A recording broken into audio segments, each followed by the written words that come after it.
दिल्ली के बिल्कुल बीचों बीच एक ऐसी इमारत खड़ी है जिसे हम सबने देखा तो है, लेकिन शायद पूरी तरह से समझा नहीं है। आज के इस गहरे विश्लेषण में हम बात करने वाले हैं लाल बलुआ पत्थर से बनी एक बेहद रहस्यमयी और ऐतिहासिक इमारत कुतुब मीनार की। ये सिर्फ ईंट पत्थरों का ढांचा नहीं है।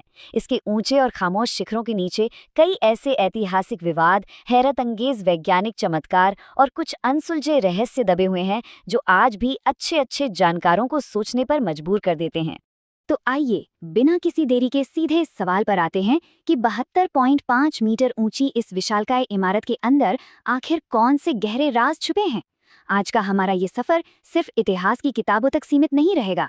हम उन वैज्ञानिक चमत्कारों को समझेंगे जो आज की आधुनिक तकनीक को भी चुनौती देते हैं, और उन अजीबोगरीब घटनाओं से भी होकर गुजरेंगे जिन्होंने इस पूरे परिसर को एक बहुत बड़ा रहस्य बना दिया है। एक एक करके हम इस भव्य ढांचे की सभी परतों को उधेड़ेंगे। सबसे पहले इसकी टाइमलाइन को समझते हैं। इस मीनार का निर्माण रातों रात नहीं हुआ था, बल्कि ये पीढ़ियों तक चलने वाला एक विशाल प्रोजेक्ट था। 1199 में कुतुबुद्दीन ऐबक ने इसके आधार का निर्माण शुरू करवाया। फिर 1220 के आसपास इल्तुतमिश ने इसे आगे बढ़ाया और इसमें 3 और मंजिलें जोड़ी। और काफी समय बाद 1368 में फिरोज शाह तुगलक ने इसकी 5वीं और आखिरी मंजिल बनवाई। अलग अलग शासकों और राजवंशों के इस लंबे कालखंड की वजह से ही हमें इस एक इमारत में अलग अलग वास्तुकला और पत्थरों का एक बिल्कुल अनूठा संगम देखने को मिलता है। अब आते हैं हमारी पहली परत पर। क्या ये मूल रूप से एक मंदिर था या एक इस्लामी स्मारक? ये एक ऐसा मुद्दा है जिसने सबसे ज्यादा बहस को जन्म दिया है। यहाँ मुख्य रूप से 2 बिल्कुल अलग अलग दावे हैं। एक तरफ मुख्य धारा के इतिहासकार इसे दिल्ली सल्तनत काल का एक विजय स्तंभ मानते हैं, जिसका इस्तेमाल मस्जिद से अजान देने के लिए भी किया जाता था। लेकिन वहीं दूसरी तरफ कुछ समूहों और राजनेताओं का दावा है कि ये असल में एक विष्णु स्तंभ या सूर्य स्तंभ है, जिसे खगोलीय अध्ययन के लिए बनवाया गया था। इन सब के बीच भारतीय पुरातत्व सर्वेक्षण यानी ASI ने अदालत में बिल्कुल स्पष्ट रुख अपनाया है कि ये एक संरक्षित स्मारक है और इसके वर्तमान स्वरूप में कोई भी बदलाव नहीं किया जा सकता। अगर हम वास्तुकला के सबूतों पर गौर करें तो यहाँ एक बहुत ही दिलचस्प मिश्रण देखने को मिलता है। एक तरफ दीवारों पर अरबी लिपि में बारीक आयतें उकेरी गई हैं, तो वहीं दूसरी तरफ खंभों और छतों पर कीर्ति मुख के प्रतीक, कमल के फूल और घंटियों के डिजाइन बिल्कुल साफ दिखाई देते हैं। असल में इसे बनाने वाले कारीगर और शिल्पकार भारतीय थे। उन्होंने अपनी सदियों पुरानी कला को मध्य एशिया से आए नए शासकों के डिजाइनों के साथ मिला दिया, और यही जटिल सांस्कृतिक मिश्रण आज इस पूरी बहस के केंद्र में है। और यहाँ सबसे महत्वपूर्ण बात है पूर्वी प्रवेश द्वार पर उकेरा गया एक शिलालेख। इस ऐतिहासिक पत्थर पर साफ साफ लिखा है, इस मस्जिद के निर्माण में 27 मंदिरों की सामग्री का उपयोग किया गया था। ये कोई सुनी सुनाई बात नहीं है, बल्कि एक पुरातात्विक सत्य है। पुराने हिंदू और जैन मंदिरों को विखंडित करके उनके पत्थरों और नक्काशीदार स्तंभों का कुव्वत उल इस्लाम मस्जिद के निर्माण में दोबारा इस्तेमाल किया गया था। इस भौतिक तथ्य को झुटलाया नहीं जा सकता। चलिए अब दूसरी परत की ओर बढ़ते हैं। 1600 साल पुराना एक ऐसा वैज्ञानिक चमत्कार जो आज भी लोगों को हैरान करता है। मीनार से निकलकर प्रांगण में आते ही एक और बड़ा रहस्य हमारे इंतजार कर रहा होता है। गुप्तकाल का 6 टन से भी ज्यादा भारी लोहे का एक विशालकाय स्तंभ जो पूरे 16 सदियों से खुले आसमान के नीचे खड़ा है।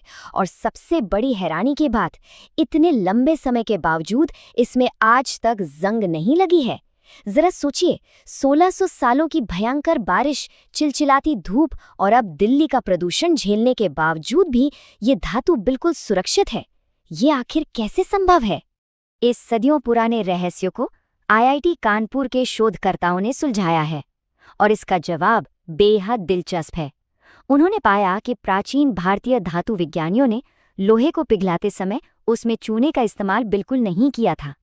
इसके बजाय उन्होंने उच्च फास्फोरस वाली लकड़ी और कोयले का उपयोग किया। इस अनोखी प्रक्रिया की वजह से लोहे की सतह पर मिसावाइट नाम की एक बेहद पतली लेकिन मजबूत रासायनिक परत बन गई। बस यही वो जादुई ढाल है जो इस प्राचीन स्तंभ को किसी भी तरह से जंग लगने से बचाती है। इस लौह स्तंभ की मजबूती सिर्फ जंग से बचाव तक सीमित नहीं है। वर्ष 1739 में जब नादिर शाह ने दिल्ली पर आक्रमण किया था तो उसने इस स्तंभ को नष्ट करने के लिए बिल्कुल करीब से एक भारी तोप का गोला दागा था। लेकिन नतीजा क्या हुआ? स्तंभ अपनी जगह से हिला तक नहीं। उस विनाशकारी तोप के गोले ने लोहे पर सिर्फ एक मामूली सा निशान छोड़ा, जिसे आज भी देखा जा सकता है। ये प्राचीन भारतीय इंजीनियरिंग का एक ऐसा प्रमाण है जिस पर यकीन करना मुश्किल लगता है। तीसरी परत की बात करते हैं, प्राकृतिक आपदाओं और तूफानों से बचाव। मुख्य मीनार की तरफ लौटते हैं। सदियों से इस क्षेत्र ने कई भयानक भूकंप झेले हैं, जिन्होंने आसपास की बड़ी बड़ी इमारतों को मलबे में बदल दिया। लेकिन ये मीनार आज भी अडिग है।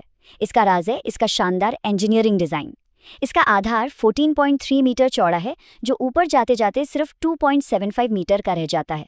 ये डिज़ाइन इसे एक बेहतरीन संतुलन देता है। साथ ही लाल बलुआ पत्थर और संगमरमर को जिस इंटरलॉकिंग तकनीक से जोड़ा गया है, वो भूकंप के दौरान झटके सहने वाले कुशन की तरह काम करता है, जिससे इमारत भारी कंपन के बाद भी गिरती नहीं है। और अब हम पहुंच गए हैं चौथी और आखिरी परत पर, बंद दरवाजे और अंधेरी अफवाहें। आज के समय में कोई भी इस मीनार के अंदर नहीं जा सकता। इसके दरवाजे हमेशा के लिए बंद कर दिए गए हैं और इसके पीछे एक बेहद दुखद ऐतिहासिक घटना है। 4 दिसंबर 1981। उस दिन मीनार के अंदर संकरी सीढ़ियों पर काफी भीड़ थी। तभी अचानक बिजली गुल हो गई। खूब अंधेरा छा गया। दहशत में बाहर निकलने की होड़ मची और एक दर्दनाक भगदड़ हुई। इस खौफनाक हादसे में 45 लोगों की जान चली गई, जिनमें से ज्यादातर छोटे स्कूली बच्चे थे। इस त्रासदी के बाद प्रशासन ने अंदर जाने वाले दरवाजों को हमेशा हमेशा के लिए बंद कर दिया। और जब कोई जगह दशकों तक बंद रहती है तो रहस्य अपने आप गहराने लगता है। इन बंद दरवाजों और सन्नाटे ने कई डरावनी अफवाहों को जन्म दिया है। आज भी सुना जाता है कि मीनार के नीचे गुप्त भूमिगत सुरंगें हैं, या रात के अंधेरे में यहाँ से अजीबोगरीब आवाजें आती हैं। कुछ तो यहाँ तक मानते हैं कि इसके तहखानों में प्राचीन खजाना छिपा है। इतिहासकार भले ही इन बातों को सिरे से नकार दे, लेकिन जहाँ बंद दरवाजे होते हैं वहाँ कहानियाँ खुद ब खुद बन ही जाती हैं। इन सभी ऐतिहासिक दस्तावेजों, वैज्ञानिक तथ्यों और अनसुलझे किस्सों को गहराई से समझने के बाद एक सवाल जो आज भी हर इतिहास प्रेमी के जहन में गूंजता है, क्या कुतुब मीनार का पूरा सच आज भी दुनिया से छिपा हुआ है? क्या इसकी इन लाल पत्थरों की दीवारों के बीच अभी भी कोई ऐसा राज है जिसे हम सदियों बाद भी समझ नहीं पाए हैं? इस सवाल के साथ हम आज का ये सफ़र यहीं समाप्त करते हैं। हमारे साथ जुड़ने के लिए बहुत बहुत धन्यवाद।